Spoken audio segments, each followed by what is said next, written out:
శ్రీ సచ్చిదానంద సద్గురు సాయినాథ్ మహారాజ్ కి జై. శ్రీ సాయి మాస్టర్ స్మృతులు 2వ భాగము, అధ్యాయం 28. అభ్యుదయవాది శ్రీమతి ఎం లీలారాణి. చిన్నతనంలోనే భర్త పోయిన దిగులుతోనూ, ముక్కుపచ్చలారని పసిపిల్లలను తీర్చిదిద్దాల్సిన బాధ్యతతోనూ, ఆర్థికపరమైన ఇబ్బందులతోనూ, సమాజపరంగా ఎదుర్కొంటున్న విమర్శలతోనూ బాధపడుతూ శ్రీమతి ఎం లీలారాణి గారు మాస్టర్ గారి దగ్గరకొచ్చి చెప్పుకునేటప్పుడు ఒక అభ్యుదయవాదిగా, ధర్మస్వరూపిణిగా, సర్వజ్ఞిగా, మూఢనమ్మకాలను వదలకొట్టే సంఘ సంస్కర్తగా ఆమెకు ఎంతో ధైర్యోత్సాహాలను ఇచ్చి జీవితంలో ముందుకు నడిపించిన మహనీయుడు మాస్టర్ గారు. ఒకసారి మాస్టర్ గారు మా ఇంటి ముందు నుంచి రిక్షాలో వెళ్తుంటే గబగబా వెళ్ళి, సార్ ఇదేనండి మా ఇల్లు అని అంటే, ఇదా అమ్మా ఇల్లు, శుభం అన్నారు. నాకు ఆఫీస్ టైం అయినందువల్ల వారిని లోపలికి రమ్మని పిలవలేకపోయాను. నాకు ఆ అదృష్టం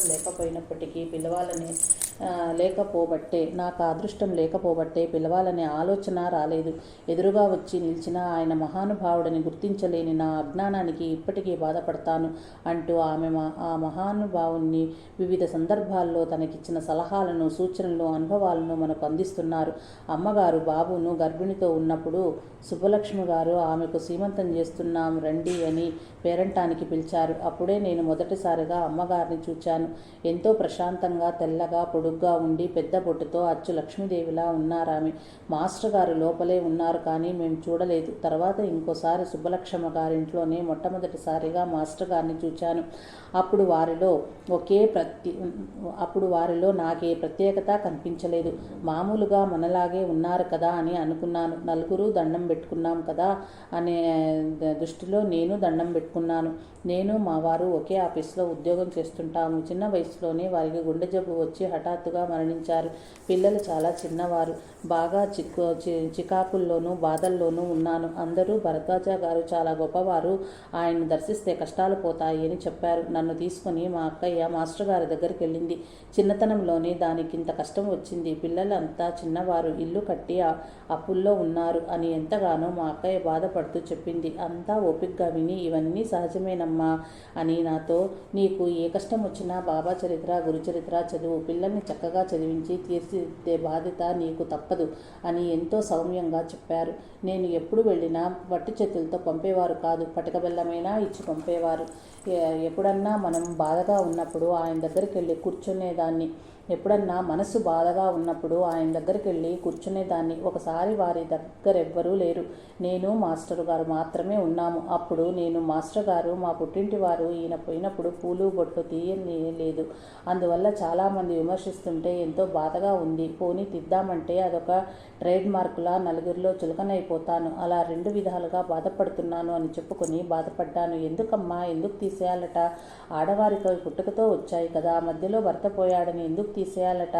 పూర్వం భర్త చనిపోతే భార్య సహగమనం చేసేది, ఏది ఇప్పుడు చేస్తున్నారా? లేదే, కాలాన్ని బట్టి మనం మారాలి అని ఎంతో ఓదార్పుగా మాట్లాడారు.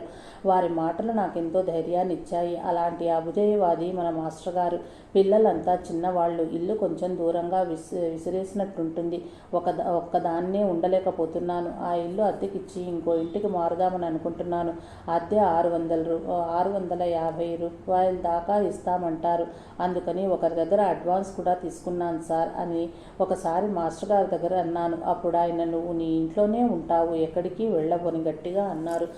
అదెట్లా సార్, ఒకరి దగ్గర అడ్వాన్స్ కూడా తీసుకున్నాను కదా అని అంటే, ఇంకేం మాట్లాడలేదు. నాకు మాత్రం చాలా ఆశ్చర్యం వేసింది. ఏమిటి ఇంత ఖచ్చితంగా చెప్తున్నారు అని అనుకున్నాను. ఇది జరిగింది శనివారం రాత్రి. ఆ మర్నాడే అడ్వాన్స్ ఇచ్చిన ఆయన వచ్చి, మాకు ఇల్లు మొత్తం వద్దు, ముందు 2 గదుల్లో మేము ఉంటాము, వెనుక 2 గదుల్లో మీరుండండి, 300 అద్దె ఇస్తామన్నారు. అలా మాస్టర్ గారు చెప్పినట్లే నేను నా ఇంట్లోనే ఉన్నాను. తోడు దొరికింది. మహాత్ముల మాటలు ఎలా వృధా అవుతాయి? క్రింద మా ఇంటిని 2 భాగాలుగా చేసి ఉండటం చాలా ఇబ్బందిగా ఉంది.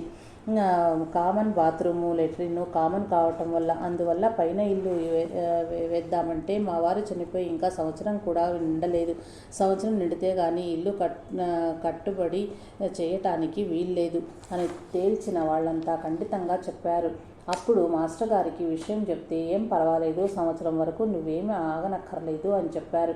నేను ఇంకా సంశయిస్తుంటే, నా మాట మీద నమ్మకం ఉంటే పైన వేసుకో అని అన్నారు. ఎలా నమ్మకపోవటం? ఒకసారి ఆయన వాకు వేదవాక్కు అని అనుభవంతో తెలుసుకున్న తర్వాత మాస్టర్ గారి మీద నమ్మకంతో ఇల్లు మొదలు పెట్టాను. మా బావగారు మాత్రం ఎవరో ఏదో చెప్పారని మొదలు పెడుతున్నావు అని భయపడ్డారు. మొదలు పెట్టే ముందు ఎవరినైనా పిలవాలి కదా. మాస్టర్ గారు ఎలా చేయాలి సార్ అని అడిగితే, ఎవరిని పిలవనక్కర్లేదు, నువ్వే మధ్య ఇంట్లో ఆవు పేడ పిడకలతో పాలు పొంగించు అని చెప్పారు. నేను అలాగే చేశాను. ఎవరిని పిలవలేదు, మాస్టర్ గారిని కూడా పిలవలేదు. ఇల్లు పూర్తయింది. ఇంట్లో చేరుతున్నాము మాస్టర్ గారు అంటే, దుని పూజ చెయ్యి, 7గురికి అన్నదానం చేసి దక్షిణ ఇవ్వు అన్నారు. మా వారికి సన్యాసులకి భోజనం పెట్టడం అంటే ఇష్టం అని చెప్తే, అదే కంటిన్యూ చెయ్యమ్మా. దుని పూజ అంటే కొబ్బరికాయ, ఆవు పేడ పిడికలు, అగరొత్తులు, కర్పూరము దునిలో వేయటం కూడా చెయ్యి అన్నారు. అలాగే చేశాను. ఇంట్లో చేరిన తర్వాత ఒకరోజు మాస్టర్ గారు మా ఇంటి ముందుగా రిక్షాలో వెళ్తున్నారు. నేను చూచి గబగబా వెళ్ళి, సార్ ఇదేనండి మా ఇల్లు అని అంటే, ఇదా అమ్మ ఇల్లు, శుభం అని అన్నారు. నాకు ఆఫీస్ టైం అయినందువల్ల వారిని లోపలికి రమ్మని పిలవలేకపోయాను. నాకు అదృష్టం లేకపోవటం వల్లనే వారిని పిలవాలనే ఆలోచన కూడా రాలేదు. మాస్టర్ గారి మాట మీద నమ్మకం ఉంచి ఇల్లు కట్టినందువల్ల మేము ఇప్పటి వరకు ఎలాంటి ఇబ్బందులు పడలేదు. సమయానికి ఏదో రూపంలో సహాయం అందుతూనే ఉన్నది. పిల్లల గురించి బాధపడుతుంటే, వారికేమ్మా, వారు బాగా పైకొస్తారు అని అన్నారు. నన్ను ఒకసారి మిలారెపా బుక్ చదవమన్నారు. అది చదువుతుంటే ఏడ్చేశాను. అందులో అతను పడ్డ కష్టాలు చదివి, గురువుని చేరాలంటే మనిషి చాలా కష్టపడాలి, ఎంత కష్టపడాలో మిలారెపా చరిత్ర చదివితే తెలుస్తుంది అని అన్నారు మాస్టర్ గారు. మాస్టర్ గారు ఉన్నప్పుడు ఆయన అంతటి మహానుభావుడు అని గుర్తించలేకపోయాను. ఎదురుగా వచ్చి నిల్చున్నా గుర్తించలేని నా అజ్ఞానానికి ఇప్పటికీ బాధపడతాను. అంత సన్నిహితం ఉండి కూడా వారి నుంచి ఏమీ పొందలేకపోయామే అన్న చింత బహుశా ఎప్పటికీ పోదేమో. జై సాయి మాస్టర్.